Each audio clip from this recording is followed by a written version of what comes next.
Woohoo! It's time for layer effects and layer styles here inside Photoshop. That's what I'm going to call it from now on, is Photoshop, because it's cooler. And I'd like to get cracking right away. Go ahead and open this image right here. It's called lovesigns.psd, and it's found inside the 19 Effects Styles folder.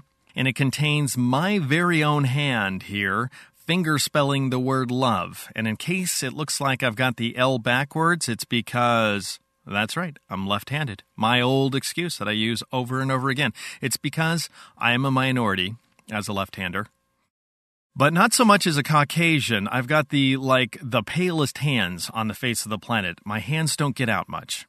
No, I don't know what that means either. Anyway, so we've got these hands that we're going to work with, and every modification that we're going to make to this document is going to be a parametric modification, meaning that it relies on numerical and option-oriented parameters, and we're not going to change a single pixel inside of any layer.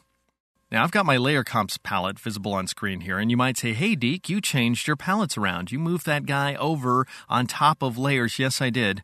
I changed my mind about how I want things to be organized here. I figured now, at this sort of stage in a game, I've grown up a little bit here inside Photoshop CS3, and I'd like the info palette and navigator to be off to the side. I'm now considering them to be secondary palettes. Get a load of me, how advanced I am.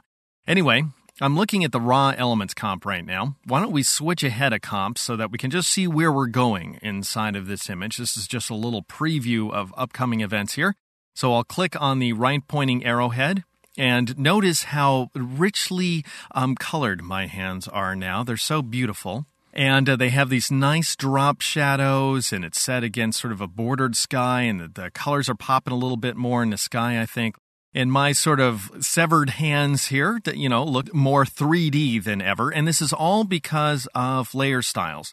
And by the way, I should tell you sort of up front here, the difference between layer effects and layer styles. Layer effects are the individual effects, such as bevel and emboss, and stroke, and the drop shadow, and glows, and all that jazz. Each one of those items is a layer effect. Then you can save groups of effects as styles. So that's the difference between those two items.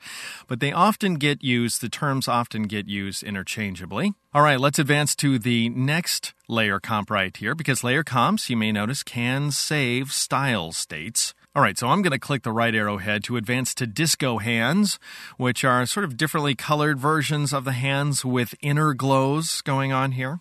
Very nice, I think. And then finally, we have the extremely understated love explosion right here. A little over the top, I must admit, but, just great for certain occasions. Anyway, it's a little bit of grandstanding, but it does show you how far you can go with layers effects and layer styles inside of Photoshop. And we, together, are going to go to the absolute extremes with this here composition, starting in the next exercise.